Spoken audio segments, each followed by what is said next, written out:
एक आदमी ने जैसे ही महिला के पीछे हल्के से हाथ मारा, वो गुस्सा होने के बजाय शरारती मुस्कान देने लगी और जैस की तरफ ऐसे इशारे करने लगी जिन्हें देखकर साफ समझ आ रहा था कि दोनों के बीच कुछ चल रहा है। लेकिन उनकी ये छुपी हुई मोहब्बत ज्यादा देर तक छुप नहीं सकी। लेसी बॉस की सेक्रेटरी थी और जब बॉस को पता चला कि जैस उसकी ही सेक्रेटरी के साथ चक्कर चला रहा है तो उसका खून खौल उठा। उसने बिना एक पल गवाए जैस को नौकरी से निकाल दिया। निराश और टूटा हुआ जैस नीचे उतरा ही था कि तभी उसकी नजर एक अजीब आदमी पर पड़ी। सूट पहने वो शख्स चुपके से किसी और का ब्रीफ केस उठाकर ले जा रहा था। पहले तो जैस को लगा कि शायद कोई चोर है, लेकिन जिज्ञासा के चलते वो उसके पीछे चल पड़ा। तभी उसने देखा कि वो आदमी उसी फ्लोर पर जा रहा है जहां उसकी कंपनी थी। उधर वो आदमी असल में एक खतरनाक किलर था। जैस बाथरूम में छिपकर उसकी हरकतें देख रहा था। किलर अपने चेहरे पर लगे खून को साफ कर रहा था और तभी अचानक उसने बात करनी शुरू की। जैस नीचे झुककर देखता है और समझ जाता है कि किलर चाबी मांग रहा है। अगले ही पल किलर दरवाजा खोलने वाला होता है, लेकिन जैस तुरंत बगल वाले केबिन में घुसने की कोशिश करता है। बड़ी मुश्किल से वह खुद को वहां फिट कर पाता है और ठीक उसी समय बच निकलता है जब किलर अंदर आता है। लेकिन तभी एक छोटी सी गलती हो जाती है। जैस से अनजाने में सेंसर ऑन हो जाता है। सौभाग्य से उसी समय दूसरी तरफ फ्लश भी चल पड़ता है और किलर को कुछ शक नहीं होता। इसके बाद किलर सिक्योरिटी गार्ड का वॉकी टॉकी तोड़ देता है और पूरे फ्लोर का फायर सिस्टम बंद कर देता है। फिर वह ब्रीफ केस लेकर रिकॉर्ड रूम में जाता है और वहां टाइम बम जैसे फायर डिवाइस सेट कर देता है ताकि पूरा रिकॉर्ड जलकर राख हो जाए। जैस धीरे धीरे बाहर निकलता है और पुलिस को कॉल करने के लिए रेस्ट रूम की तरफ जाता है, लेकिन तभी उसे पता चलता है कि एक और कर्मचारी अभी तक ऑफिस में मौजूद है। जैस उसे सारी बात बताता है और दोनों मिलकर लिफ्ट की तरफ भागते हैं, मगर लिफ्ट लॉक हो चुकी होती है।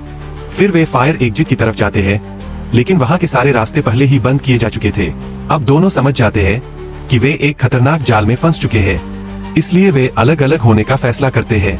जैस अपने फोन तक पहुंचने की कोशिश करता है, जबकि उसका साथी कंप्यूटर ऑन करके इंटरनेट के जरिए मदद मांगने लगता है। लेकिन तभी जैस देखता है कि दूर कॉरिडोर में किलर दिखाई दे रहा है। डर के मारे वह भागकर वापस आता है और अपने साथी का मुंह बंद कर देता है, क्योंकि किलर अब उनके बहुत करीब पहुंच चुका था। किलर ऑफिस में आता है और कंप्यूटर स्क्रीन ऑन देखकर रुक जाता है। दोनों दोस्त टेबल के नीचे कांपते हुए छिपे थे। जैस धीरे से नीचे से झांकता है और देखता है कि किलर के जूते ठीक उनके सामने खड़े हैं। दोनों की हालत इतनी खराब हो चुकी थी कि सांस लेना भी मुश्किल लग रहा था। लेकिन किलर सोचता है कि शायद कोई कर्मचारी कंप्यूटर बंद करना भूल गया होगा। वह बिजली का प्लग निकालता है और आगे बढ़ जाता है। जैसे ही वो निकलता है, दोनों दूसरी तरफ भागते हैं। साथी कर्मचारी अपना फोन निकालकर पुलिस को कॉल करने की कोशिश करता है, मगर तभी पीछे से किलर की आवाज आती है।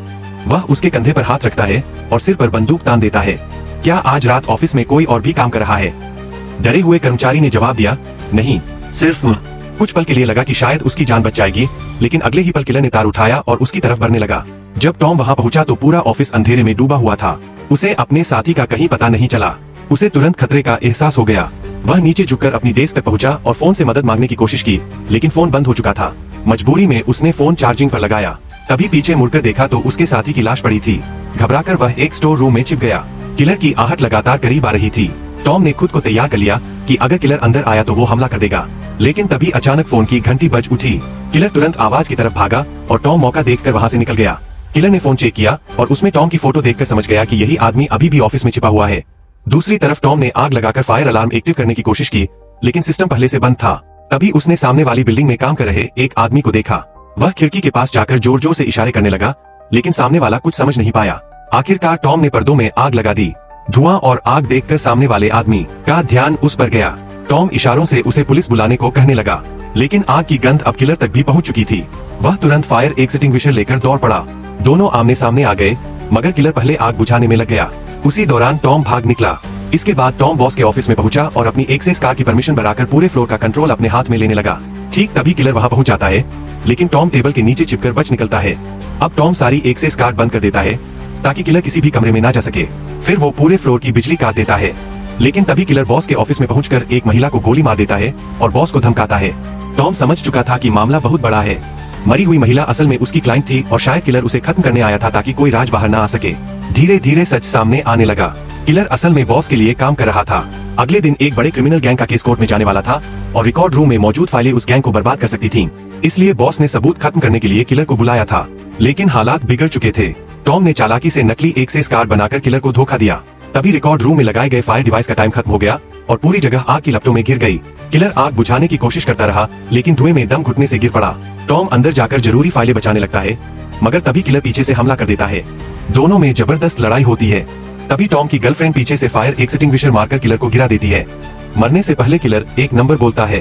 पहले तो टॉम समझ नहीं पाता, लेकिन जब वो किलर का फोन खोलने की कोशिश करता है और वही नंबर डालता है तो फोन अनलॉक हो जाता है।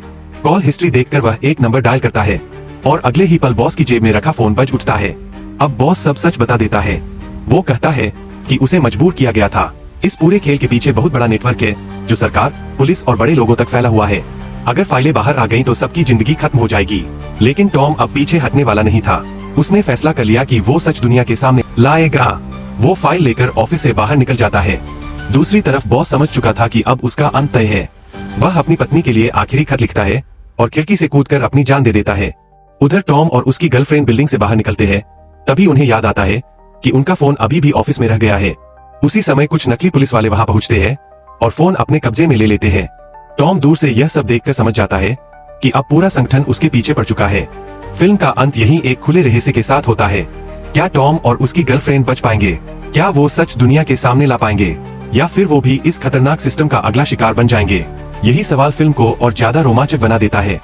सच बाहर लाने निकला टॉम अब खुद एक ऐसे खेल में फंस चुका था जहां दुश्मन हर जगह मौजूद थे, लेकिन चेहरों पर सबने नकाब पहन रखा था। अगर आपको ऐसी थ्रिलर और माइंड ब्लोइंग मूवी स्टोरीज पसंद है तो वीडियो को लाइक करें, चैनल को सब्सक्राइब करें और बेल आइकॉन दबाना मत भूलना।